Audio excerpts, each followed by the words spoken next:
Thank you. Good morning, everybody. Good morning. Good morning. I am so excited to see everybody here. We have over 130 people here to talk about language access at our first Cook County Language Access Summit. This has really been a dream, 2 years in the making, so I just want to thank everybody for being here today. Look around the room. We have over 50 languages, dozens of local governments, parks, libraries, schools across the room, and we're just so excited to have you all here today. I want to recognize a few people. First, I want to recognize the co-chair of our language access work here in the 13th District, our city clerk in the city of Evanston, the first Latina elected in the city of Evanston, Stephanie Mendoza. Where is she? Oh, there she is. We have a few other elected officials. We have our Lincolnwood trustee, Ator Sargon, first Assyrian elected to trustee in the state of Illinois. We have Juan Hedekadis, alderperson, council member in the city of Evanston.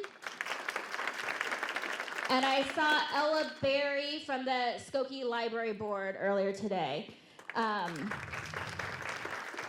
of course, we are joined by our Cook County Board President, Tony Preckwinkle, and our very own mayor of the village of Skokie, George Van Dusen. So I want to start by thanking the people who helped make today happen, because again, this has been a lot of work, 2 years in the making.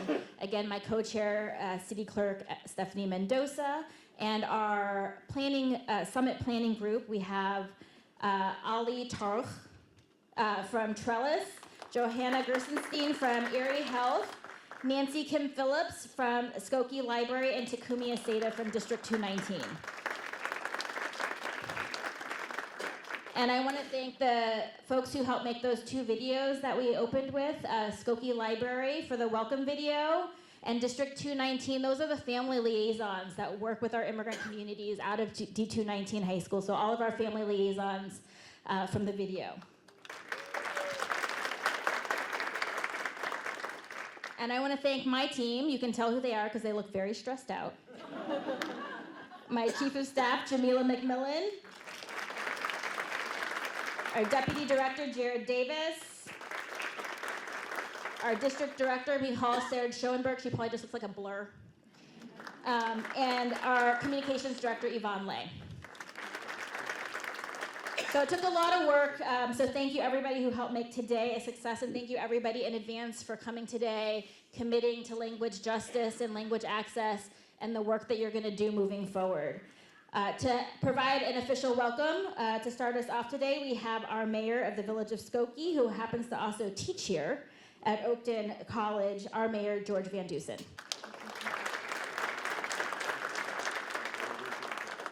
I should say my mayor, since I live in Skokie.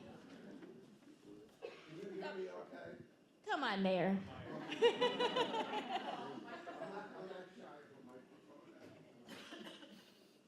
Mayor. It's a little dangerous to give me an open mic, so if ever there was a cross-section of what the village of Skokie and Niles Township are, it's you. In the village of Skokie, we have at least 75 to 100 languages spoken in the homes. That is an enormous advantage for the United States. The more languages we have spoken, the more we can communicate across the world. Some of you, do any of you remember Senator Paul Simon? He was a senator, a few decades ago.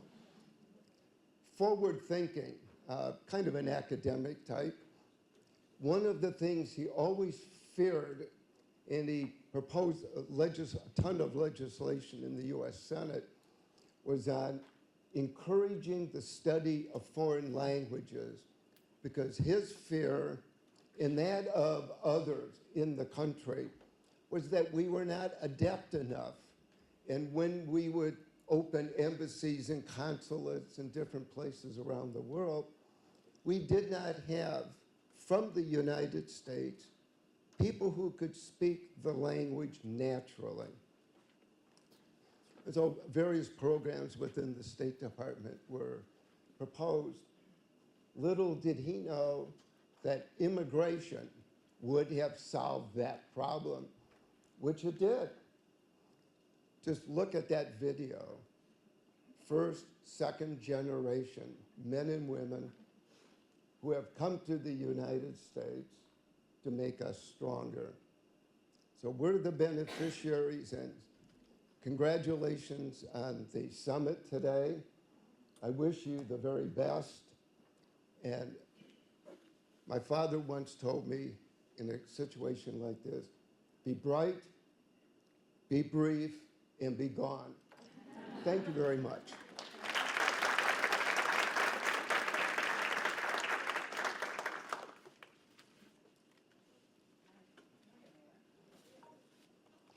Thank you, Mayor. And next, I'm pleased and honored to introduce a woman who we all know has truly transformed Cook County into a more inclusive and equitable place.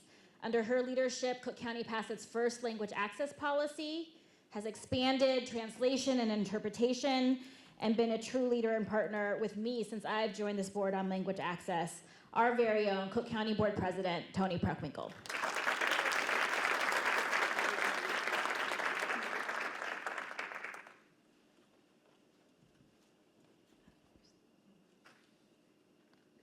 Good morning, everybody. Good morning. I'm very grateful to be here and grateful to Commissioner Merida for her leadership and commitment on this important issue. Language access has always been a cornerstone of our work in Cook County and ensures that government services are accessible to all of our residents. For one thing, it's the law, but beyond compliance, we support language access because we believe that government is here for its people, no matter what language they may speak. Cook County is fortunate. We're one of the most diverse counties in the entire country, second largest. According to the U.S. Census Bureau, 21%, roughly 1 out of 5, of the county's population is foreign-born, and more than a third of the households speak a language other than English at home. That's pretty diverse. Our broad mandates at the county include promoting healthy families through access to community-based health care and public health services, promoting equitable economic growth and fostering resilient communities, and supporting the criminal justice system and the administration of court services. The county's immigrant communities and non-native speakers interact with our bureaus and agencies on a daily basis. They deserve the same respect and access to opportunity as those whose families have been here for generations like mine. That's why my office instituted the county's first language access policy in 2021. This policy represented a shift in how the county operates, requiring close collaboration with the Office of Procurement, that's our purchasing office, and the Department of Budget and Management Services to ensure its implementation was both impactful and sustainable. Now in 2024, all bureaus and departments under the Office of the President have access to translation services. And each year, more and more of these services are being utilized. It's our hope that language will no longer be a barrier for Cook County community members to receive services from the county. We take immense pride in Cook County's ongoing investments in economic growth, public safety, and public health. Our residents deserve their very best, and we are providing vital government services which we hope can make their best lives a reality. I want to thank each and every one of you for attending today's Language Access Summit. Your partnership and dedication are essential, and we work together to try to ensure that Cook County remains a place of opportunity and accessibility for all of us.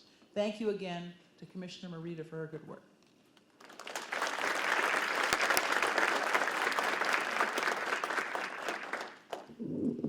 So thank you to my mayor, George Van Dusen, and my county board president, Toni Preckwinkle, who've both really been excellent leaders on language access and inclusion and equity. We're really lucky to have both of them. So we're here today because we know that language access is essential. In many ways, there is nothing more basic than the right to communicate, to be understood, to be represented, recognized, and respected. It's about inclusion, equity, and dignity. As Cook County Commissioner of the 13th District, I'm proud to represent one of the most ethnically, religiously, and linguistically diverse districts here in Cook County, the second largest county in the country. Here in Skokie, Lincolnwood, Morton Grove, Niles, Gulf, Evanston, Rogers Park, and Westridge, we speak over 100 languages. It is an amazing strength to live in such a diverse and multilingual community. It's also a challenge. Language access is not just important, it's imperative. I literally cannot do my job without it. While immigrants have come to this country and to this county from its founding, government has not always welcomed them. And when we have done so largely in English. Today, Chicago is a sanctuary city. Cook County is a welcoming county. And here in Skokie, if you drive around, you will see Skokie welcomes everyone signs everywhere. But what does welcoming really mean? It cannot just mean that we do not blatantly discriminate or deport. Language access is not just about translation and interpretation, or compliance and coordination, or even cultural competency. It's about dignity and respect, and it is about equity and inclusion. We cannot have full equity without full participation and full inclusion.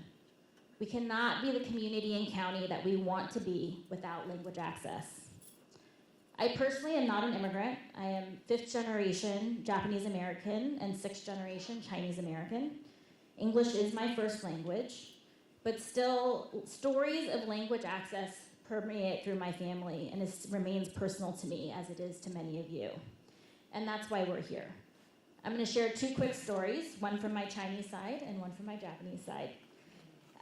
So the first starts at the arrival of our family to this country when my 14-year-old great-great-great-grandfather arrived at Ellis Island. And yes, my family came so long ago, there was no Angel Island yet in California. He came to Ellis Island in New York. We have no idea how that boat got here, but it did.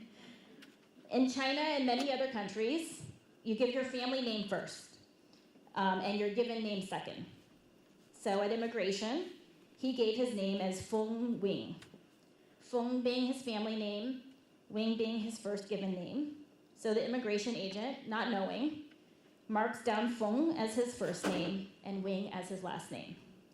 So Wing, his first name, became our family name. It's like walking around with the last name Bob for 100 years. And there are tens of thousands of families like mine that carry their last name like Bob. My second story takes place here in Chicago when my great-grandmother, Tamano, moved to the north side out of the internment camps.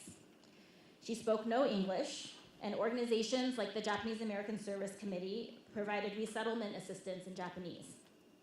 And to give back, she wanted to start a free food service program to other families that were coming out of the internment camps. So to do this, she had to pass a City of Chicago food handling test that was provided only in English. So the story that got passed down in our family is that she stayed up every night with her kids for months, studying for the test. She memorized the entire test in English and passed. So mine in some ways are simpler stories, but we know that they get worse.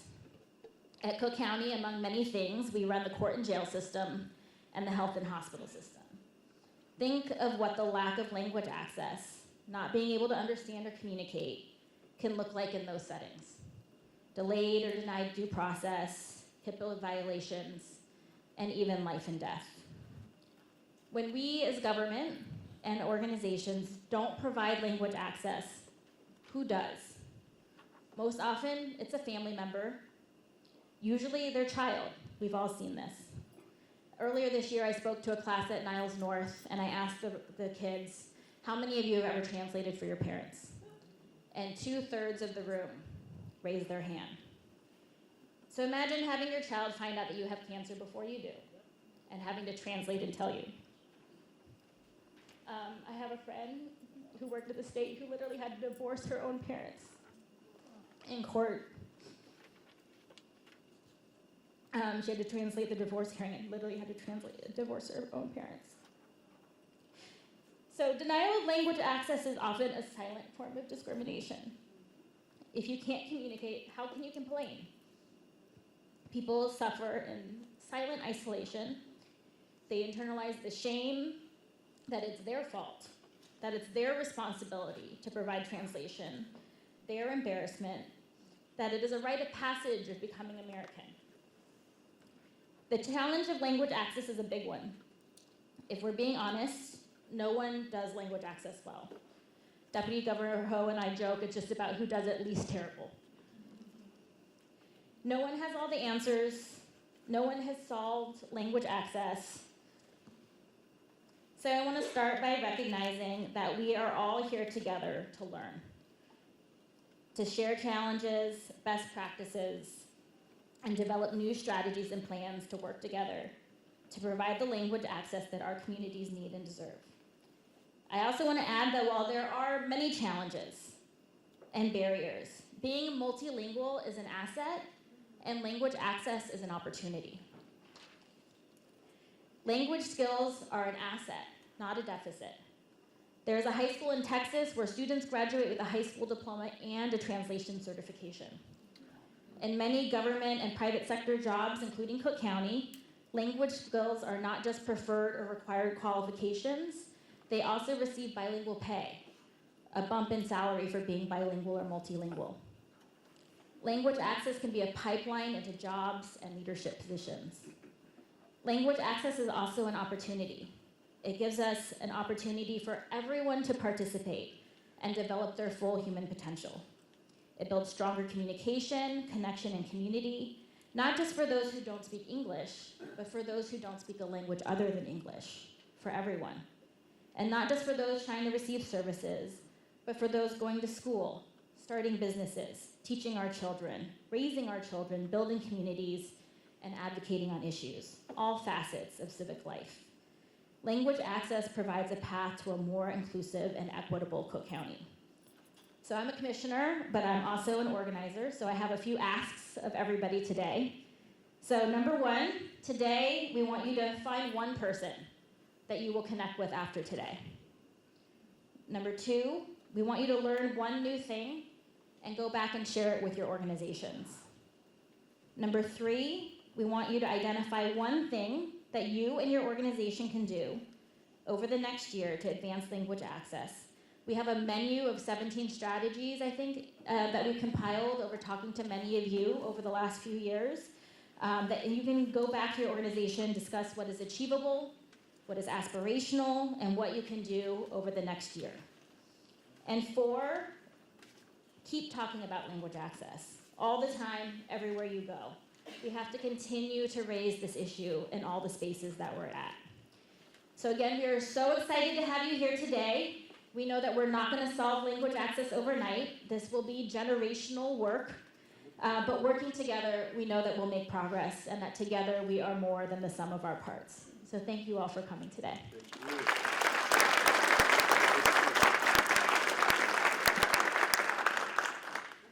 So now we're going to move into our panel discussion. We are lucky to have a distinguished panel of leaders from different levels of government, because as we know, we have to work together across different levels of government to achieve language access. So we have, and I'll ask you all three of you to come up. We have Grace Ho, the Deputy Governor of Health and Human Services for the state of Illinois. She's the former Secretary of Human Services for the state and former president of the Woods Fund of Chicago. She is nationally recognized as the architect of Illinois' Immigrant Integration New Americans Gubernatorial Executive Order, and for her public policy leadership, social service provision, community organizing and engagement, and philanthropy work across sectors.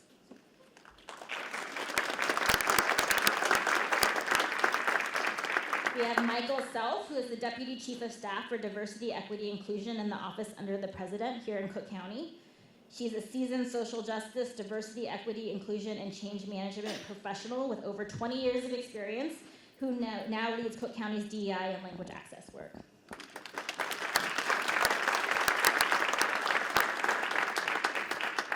And we have Jesus Del Toro, who's the project manager for the City of Chicago's Office of Immigrant, Migrant, and Refugee Rights, where he is leading the city's language access work in one of the largest cities in the country.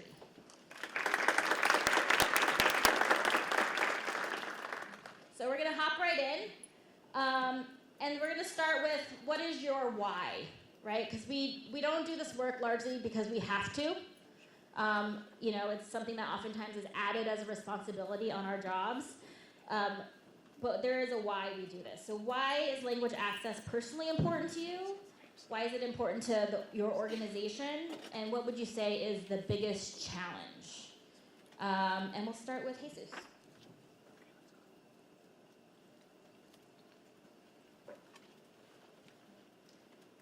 Good morning, can you hear me? No, we can't hear you in the back.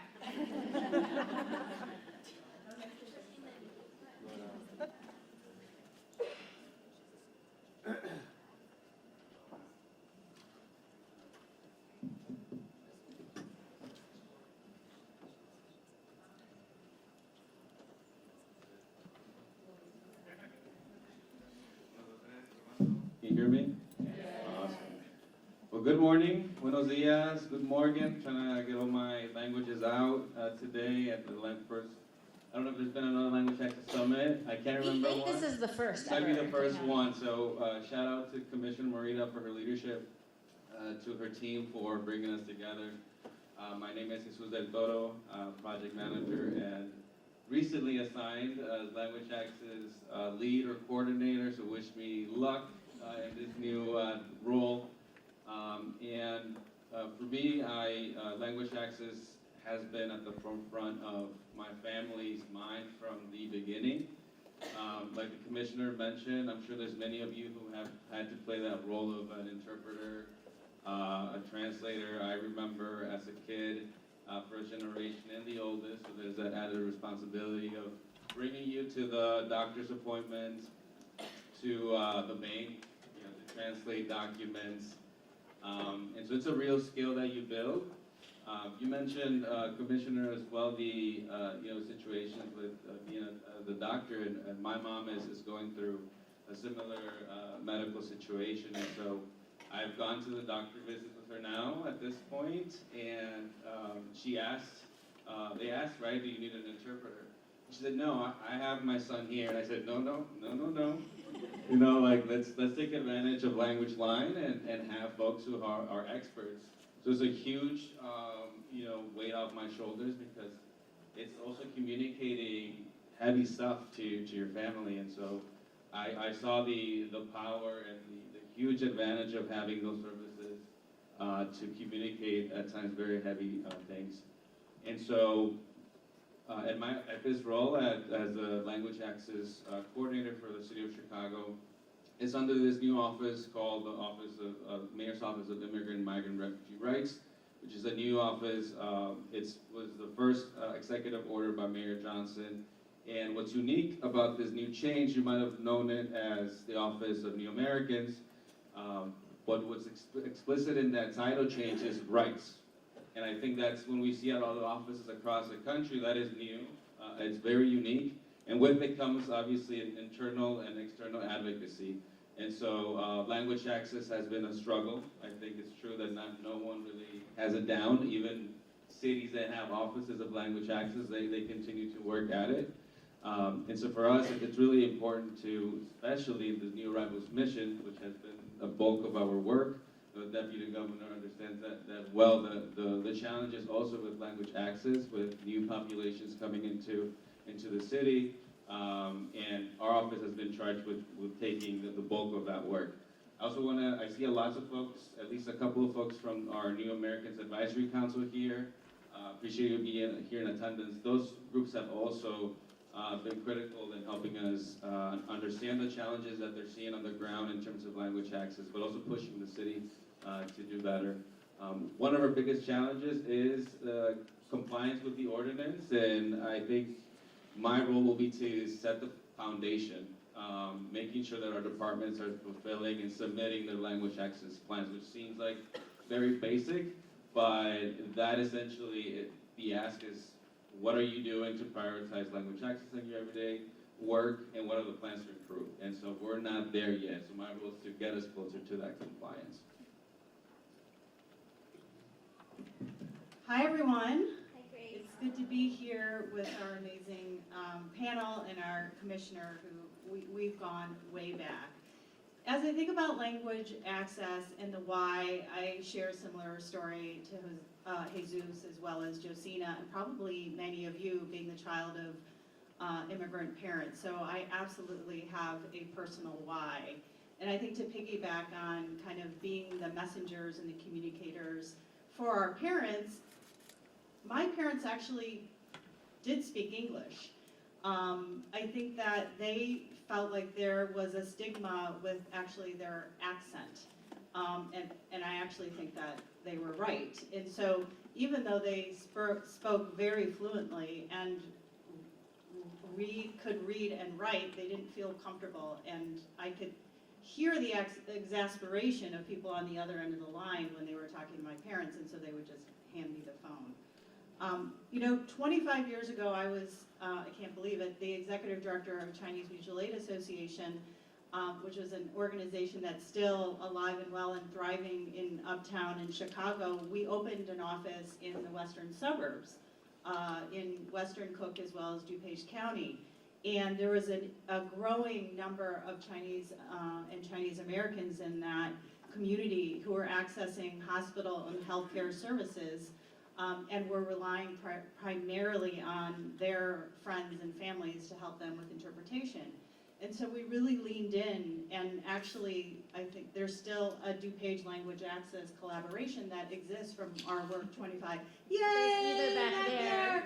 From 25 years ago to be a resource for hospitals.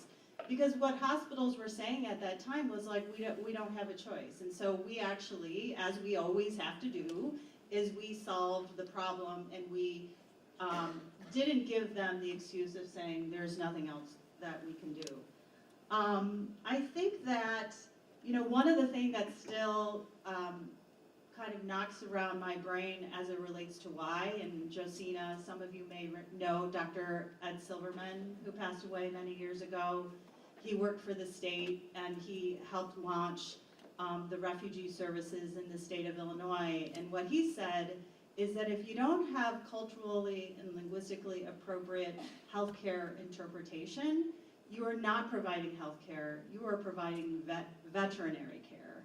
And I still think about that. And that is absolutely right. If you can't communicate with someone about their health to them in a fluent way, you're providing veterinary care. And so I continue to think about that. There's a lot that we have done over the course of 25 years, and there's a lot more that needs to be done.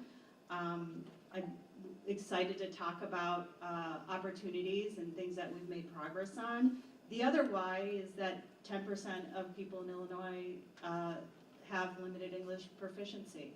So that is a critical component of our responsibility as government.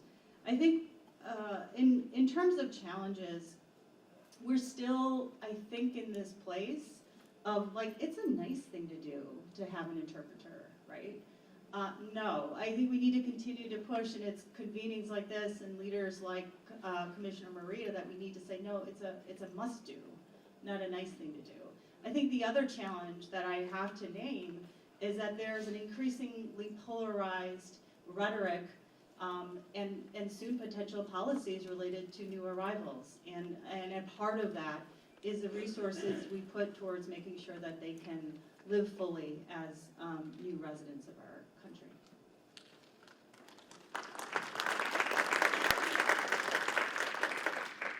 Good morning. Yeah. One more time. Good morning, everyone. I will say, with respect to my why, as I'm listening to you all speak, I think my why is shaping up as the summit is unfolding. As a Black American who is a descendant of the enslaved, and when we think about language access hundreds of years ago and what happened to the native languages of the enslaved, that is what it comes to mind as I'm listening to everyone speak today. And now I sit in a position of privilege as a native English speaker. And so I think my why from a personal perspective is no one should not have access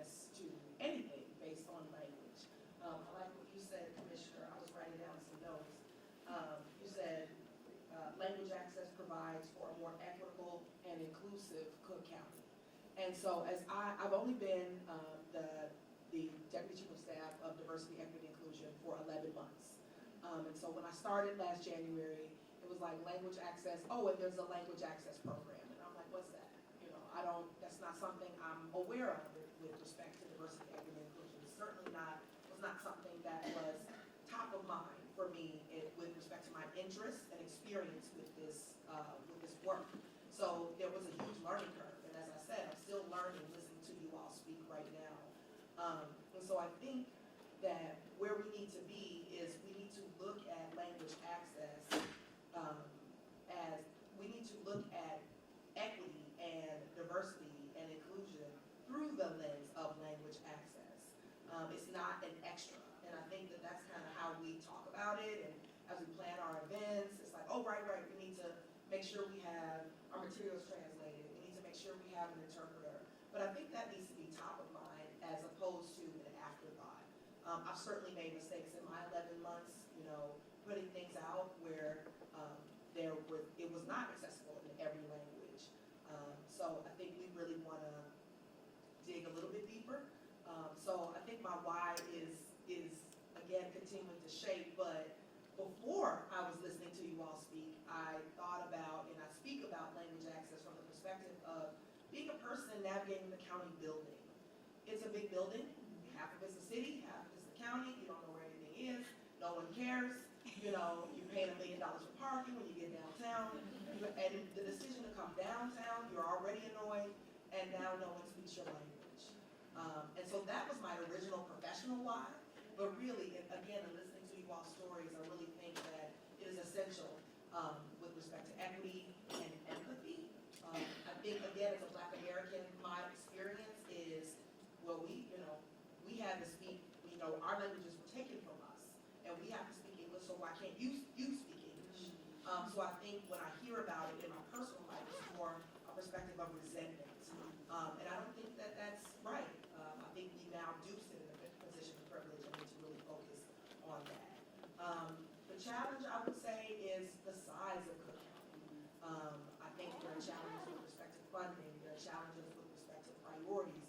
Everyone has a lot to do, and again, getting people to look at language access, look at our policies and our practices through the lens of language access is the overall challenge. And making sure we have enough personnel that are dedicated to language access to make sure no one, we can eliminate the experiences that you all have spoken about so far this morning.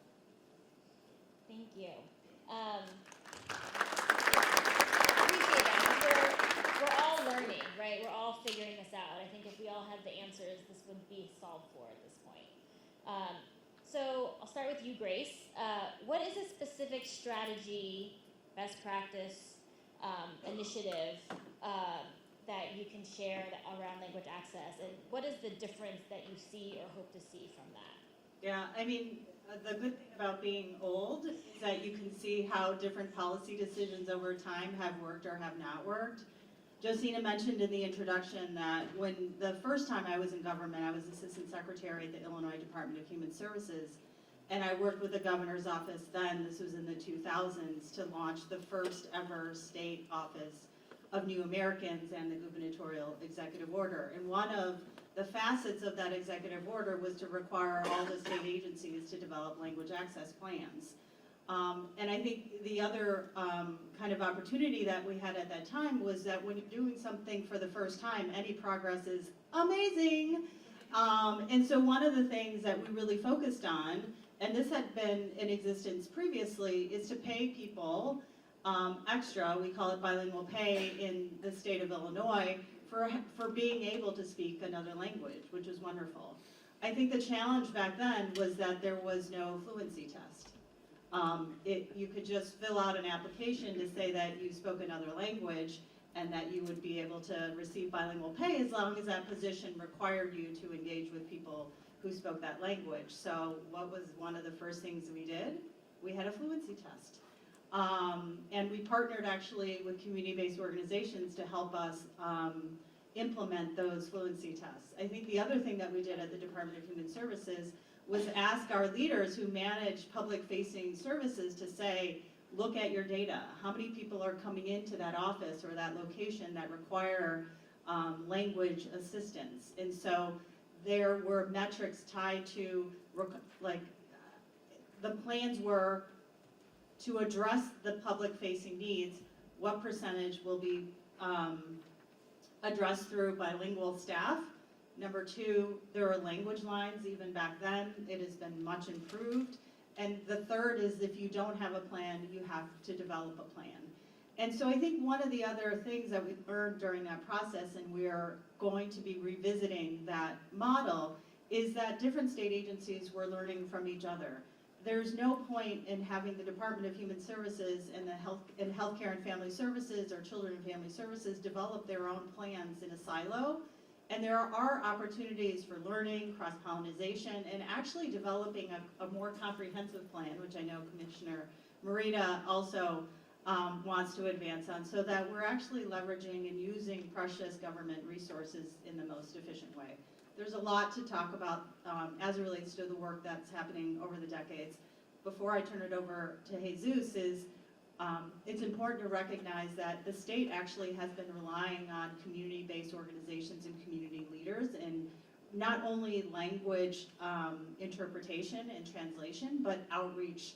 It's about access. You know, we're not trying to hide our services, and so we've been partnering with the Illinois Coalition for Immigrant and Refugee Rights and their wide network of community providers to be our eyes and ears out in different communities across the state, as well as the Illinois Welcoming Center. So they play a critical role in government. They are actually part of us. I just want to pull a few things out from that, because I think, right, for how many of you here receive federal funding? So if you receive federal funding, you are required under the Department of Justice rules, and you have information in your packet, to have a language access plan and to be providing translation and interpretation. A lot of folks don't know that. Even a lot of folks in government don't know that. So even if you're a nonprofit, if you receive federal funding, you are required by federal law to be doing A, B, C, D, E, F, and it's in your packet. And one of those things is having a language access plan. That's right, it's the law, and I think President mentioned it as well, that there's many departments, the city also, that receive federal funding. And so I've been tasked for the past 2 years now to do as much research as I could, so I learned a lot of the work that you led, Deputy Governor. I think right now what my assessment has been is that it's not, the language access muscle has not been flexed, and that's been the sort of metaphor I've been using. It's, you know, there's departments that do it better than others. What the key difference I've noticed is that those that have a language access lead or coordinator embedded within the department tend to have a lot more success. I've had a chance to talk to Boston, Philly, and New York, who have a pretty robust language access program. And the key difference is that they have offices of language access embedded within the city infrastructure. For example, Boston has a team of 10. Chicago has me, and I have, and so, you know, in my role is one of other responsibilities in my portfolio, and so in terms of our, as our team, as our IMER team, is advocating internally as well to the mayor and our chief of staff and others in the leadership say, you know, to really explore the possibility of an office or a team dedicated just to live, think, and breathe language access.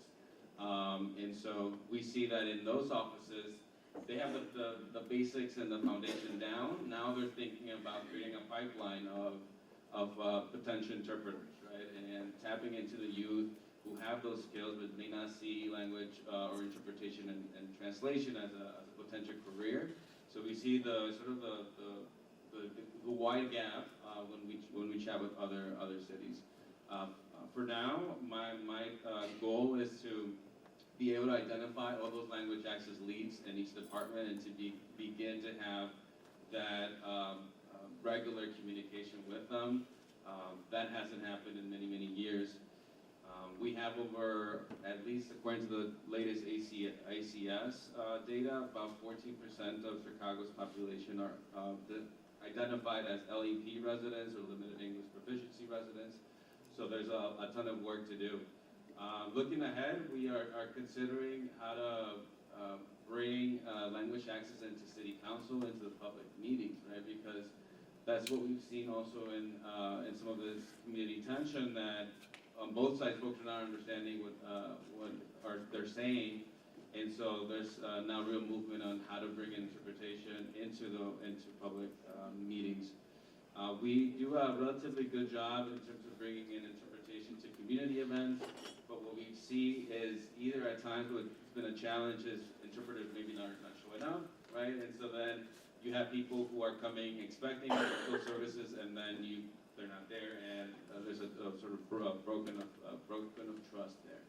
And so at the same time, we have had many instances with interpreters do show up, and then no one from who needs the service, right? So I think we have to do a better job of doing the outreach to let folks know that these services are there, they can request them. And so it's going to be really a campaign of how to make sure the community and residents know that this is available. And lastly, if you, it's a small win, but I'm gonna take We'll little take it. wins. If you were to call 311 Yeah.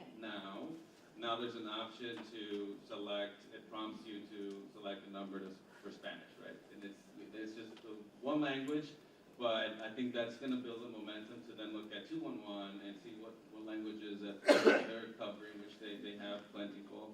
But from the city perspective, is looking at our infrastructure. Where now in my role can I say, what about language access? And I think that's what's been missing. Someone to be pushing people to think about language access as a whole and not as an afterthought, and continue to build that muscle of language access. I think it's going to be a tough task, but I think what I've learned is there's a lot of expertise in community, which the Deputy Governor also alluded to, that we need to think about how to bring folks in, but also not just on a volunteer basis, but figure out how to pay them as well.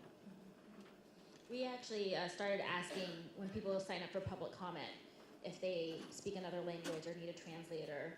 And then we always have Spanish and ASL provided virtually for all of our county board meetings now. So, can you hear me? Can you hear me? Okay, all right. I thought I can't hear myself. So I think as everyone's talking about, it's complex and it's challenging. Where we are, we just completed a language access assessment with Language Line in September. We've been hounding them a little bit for the results of the assessment, and just this morning we received some preliminary results. I asked for a building-wide assessment because a couple had come into the building and made it up, and I'm not sure what floor they were on, but someone from my team just happened to be walking past. They were engaging with the sheriff that was at the entrance, and the sheriff couldn't help them because they didn't speak English. And since my staff just happened to be walking past and he spoke Spanish, he was able to communicate with the couple, and they just wanted a marriage license. And they weren't where they were supposed to be, but he was able to help them. And so that got our team to really thinking about where are the public entryways in just this building alone, because the county has many buildings, right? So we're just focusing on the county building for right now. Excuse me, the central building for right now. Where are the public access points beyond the lobby, where the public will interact with county employees and need language access services? And so that's why we've had that assessment. So we are going to be reviewing the results of the assessment and then making recommendations to expand our language access program, which will likely be in our request for funds in the 2026 budget. So since we're just reviewing the assessment and the budget was just passed for fiscal year 2025 2 weeks ago, we're now looking at 2026 funding. So that's one thing we are doing. And then our Bureau of Asset Management, in collaboration with our Bureau of Technology, is also working on a digital kiosk to go in the lobby of the county building. And so our role in the Diversity, Equity, and Inclusion Office is to really challenge them to think about how is the digital kiosk accessible in all ways. How is it accessible for language? How is it accessible for someone who can't use a touch screen?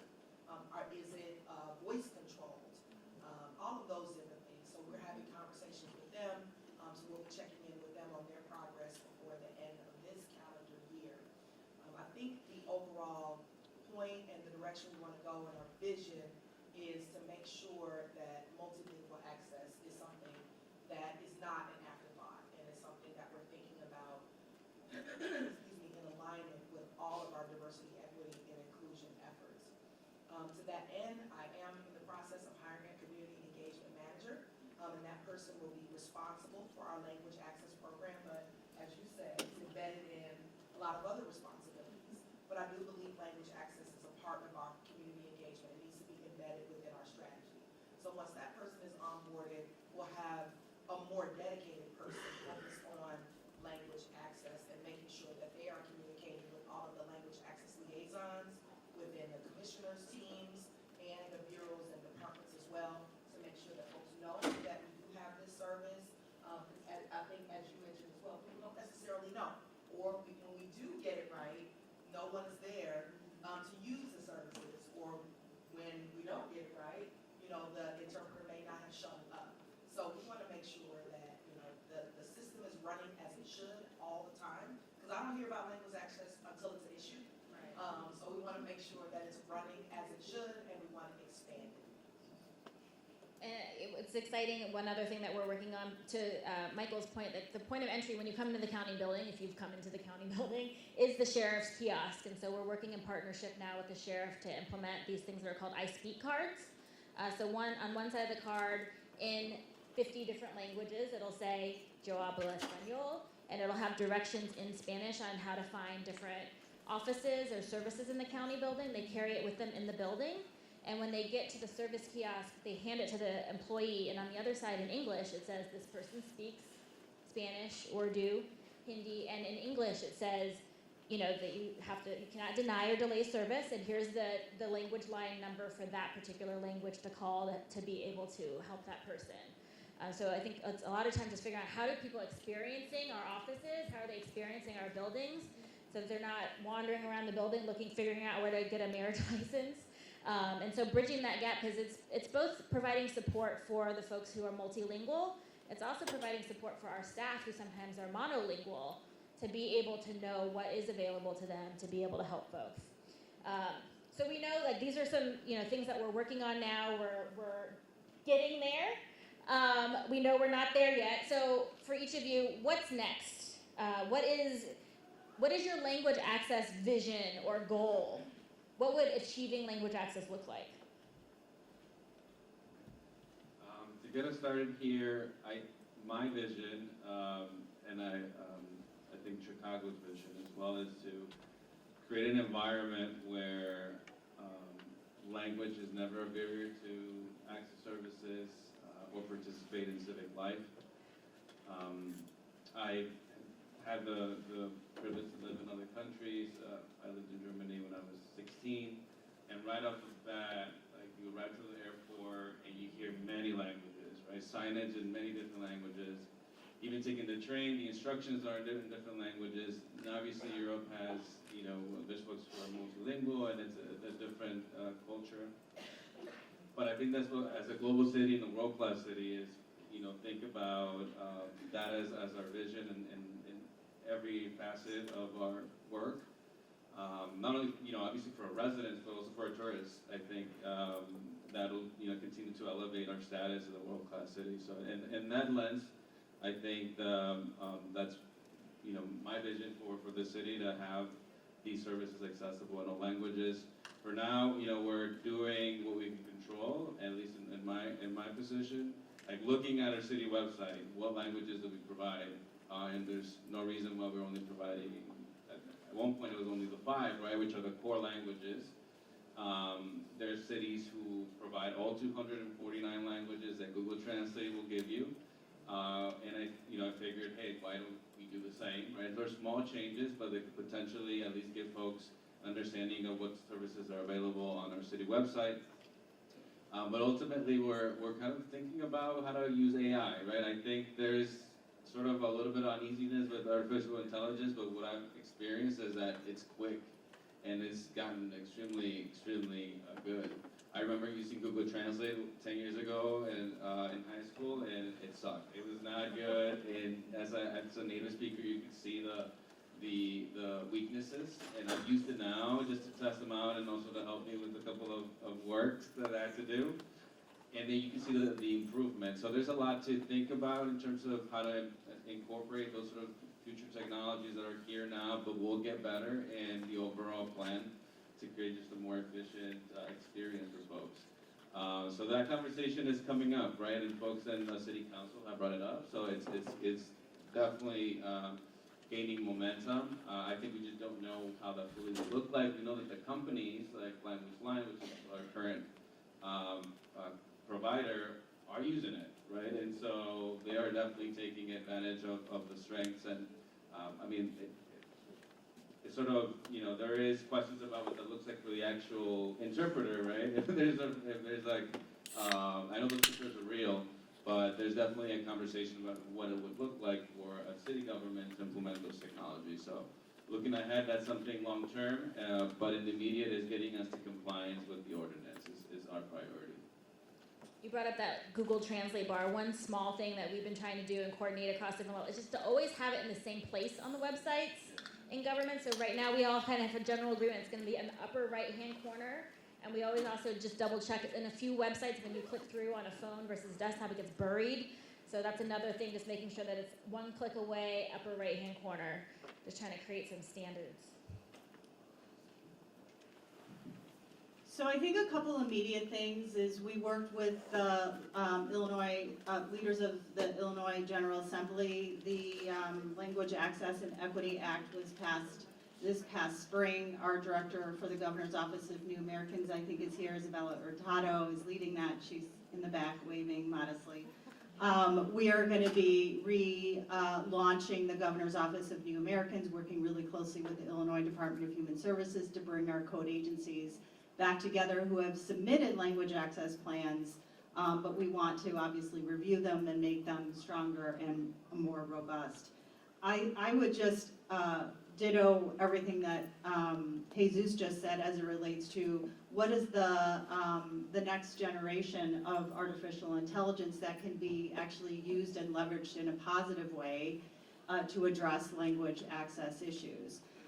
But I think sitting here right now, we will always need a combination of human beings who are trained professional interpreters and translators, number one. We will always probably need a form of language line, and then we can rely on artificial intelligence. I think the trick is to really define when we need an individual human, when can we use someone who is on the other end of a line, and then the third is when can we rely on artificial intelligence. And I think we need to create, there's probably other tools. I'm not a key person, but I imagine that in the coming years, there will be other tools that we haven't even imagined. But I think we need to ask for it.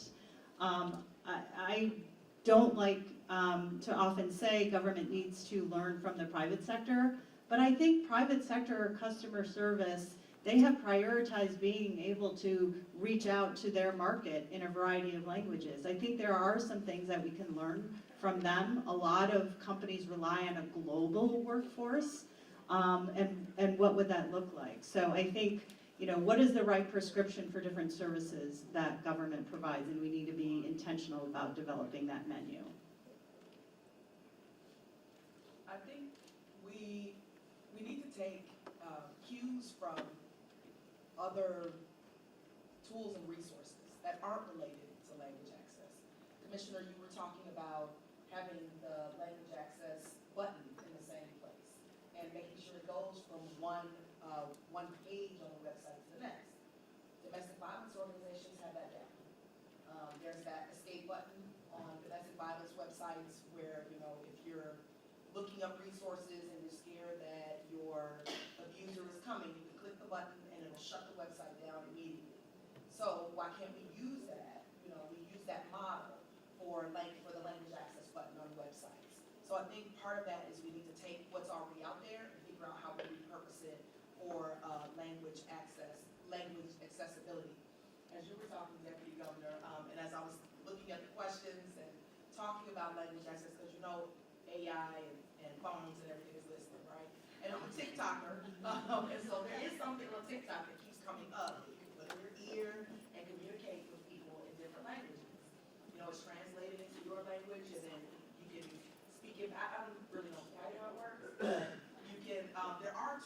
out there that we can use. Again, that's costly, but I would like to see us explore those resources and how we can repurpose things that we already know work for language accessibility. I think the overall vision is to make sure that people who are multilingual feel like they have a sense of belonging, and all of county resources are accessible to them in the language that they speak. That's the overall vision.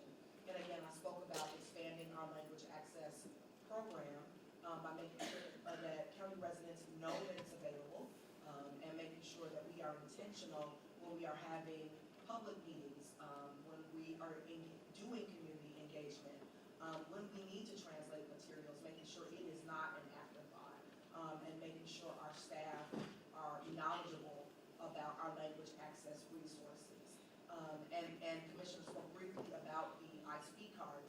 That is the Commissioner's vision.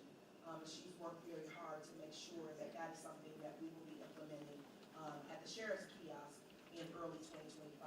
And I think just that will create some visibility and some cues for Cook County employees and all of the people navigating the Cook County and city building that language access should be a priority. Awesome. Thank you. Thank you to our panel.